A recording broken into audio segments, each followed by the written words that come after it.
एक साहूकार था जो भगवान शिव का अनन्य भक्त था। उसके पास धन धान्य किसी भी चीज की कमी नहीं थी, लेकिन उसकी कोई संतान नहीं थी और वह इसी कामना को लेकर भगवान शिव के मंदिर जाकर दीपक जलाता था। उसके इस भक्ति भाव को देखकर एक दिन माता पार्वती ने शिवजी से कहा कि प्रभु, यह साहूकार आपका अनन्य भक्त है, इसको किसी बात का कष्ट है तो उसको आप अवश्य दूर करिए। शिवजी बोले कि हे पार्वती, इस साहूकार के पास पुत्र नहीं है, यह इसी के से दुखी रहता है। माता पार्वती ने कहा, हे ईश्वर, आप कृपा करिए और इसे पुत्र का वर दीजिए।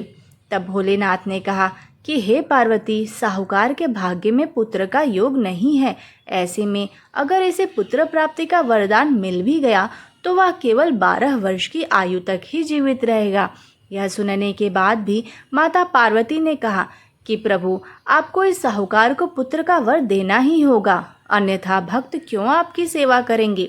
माता के बार बार कहने से भोलेनाथ ने साहूकार को पुत्र का वर दिया, लेकिन यह भी कहा कि वह केवल 12 वर्ष तक की आयु तक ही जीवित रहेगा। साहूकार यह सारी बातें सुन रहा था, लेकिन उसे न तो खुशी हुई और न ही दुख हुआ।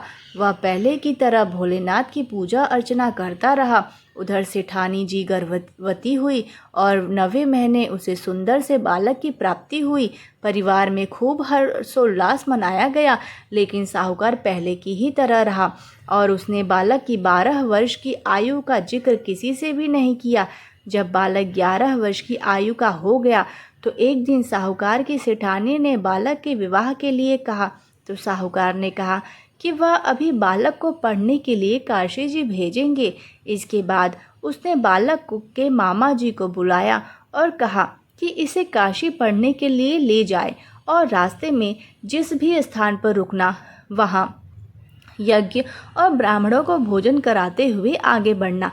उन्होंने भी ऐसा ही किया कि एक बार रास्ते में एक राजकुमारी का विवाह था, जिससे उसका विवाह होना था। वह एक आँख से काना था, तो उसके पिता ने जब अति सुंदर साहूकार के बेटे को देखा तो उनके मन में आया कि क्यों न इसे ही थोड़ी देर के लिए घोड़ी पर बिठाकर शादी के सारे कार्य संपन्न कर लिए जाए। तो उन्होंने मामा से बात की और कहा कि इसके बदले में वह उन्हें अपाह धन देंगे। तब वे राजी हो गए। इसके बाद साहूकार का बेटा विवाह की वेदी पर बैठा और जब विवाह कार्य संपन्न हो गया तो जाने से पहले उसने साहूकार की बेटी की चुनरी पर लिख दिया कि तेरा विवाह तो मेरे साथ हुआ, लेकिन जिस राजकुमार के साथ तू भेजी जाएगी वह एक आँख का काना है। इसके बाद वह अपने मामा के साथ काशी के लिए चला गया। उधर जब राजकुमारी ने अपनी चुनरी पर यह लिखा हुआ पाया तो उसने राजकुमार के साथ जाने से मना कर दिया। उधर मामा और भांजे काशी जी जा पहुँचे।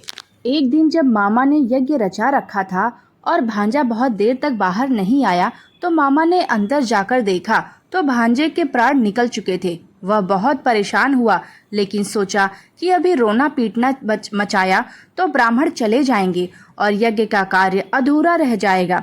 जब यज्ञ संपन्न हुआ तो मामा ने रोना पीटना शुरू किया। उसी समय शिव पार्वती उधर से जा रहे थे, तो माता पार्वती ने शिवजी से पूछा, हे प्रभु, ये कौन रो रहा है। तभी उन्हें पता चला कि यह तो भोलेनाथ के आशीर्वाद से जन्मा साहूकार का पुत्र है। तब माता पार्वती कहती हैं कि हे स्वामी, इसे जीवित कर दे, अन्यथा रोते रोते इसके माता पिता के प्राण निकल जाएंगे। तब भोलेनाथ ने कहा कि हे पार्वती, इसकी आयु इतनी ही थी, सो वह भोग चुका। लेकिन माँ के बार बार आग्रह करने पर भोलेनाथ ने उसे जीवित कर दिया। लड़का ओम नमः शिवाय करते हुए उठ गया और मामा भांजे दोनों ने ईश्वर को धन्यवाद दिया और अपनी नगरी की ओर लौटे। रास्ते में वही नगर पड़ा और राजकुमारी ने उन्हें पहचान लिया। तब राजा ने राजकुमारी को साहूकार के बेटे के साथ बहुत सारे धन धान्य के साथ विदा किया। उधर साहूकार और उनकी पत्नी छत पर बैठे थे। उन्होंने यह प्रण रखा था कि यदि उनका पुत्र सकुशल न लौटा तो वह दोनों छत से कूदकर अपने प्राण दे देंगे। तभी लड़के के मामा ने आकर साहूकार के बेटे और बहू के आने का समाचार सुनाया, लेकिन वे नहीं माने। तो मामा ने शपथ पूर्वक कहा, तो वह दोनों को विश्वास हो गया और दोनों ने अपने बेटे बहू का स्वागत किया। उसी रात साहूकार के स्वप्न में शिवजी ने दर्शन दिया और कहा कि तुम्हारे पूजन से मैं प्रसन्न हूँ। इसी प्रकार जो भी इस कथा को सुनता या पढ़ता है उसके सभी दुख दूर हो जाते हैं और उसकी सभी मनोकामनाएं पूरी हो जाती है। तो बोलिए शंकर भगवान की जय। दोस्तों, अगर वीडियो अच्छी लगी हो तो वीडियो को लाइक और चैनल को सब्सक्राइब कर दीजिए। हर हर महादेव। धन्यवाद।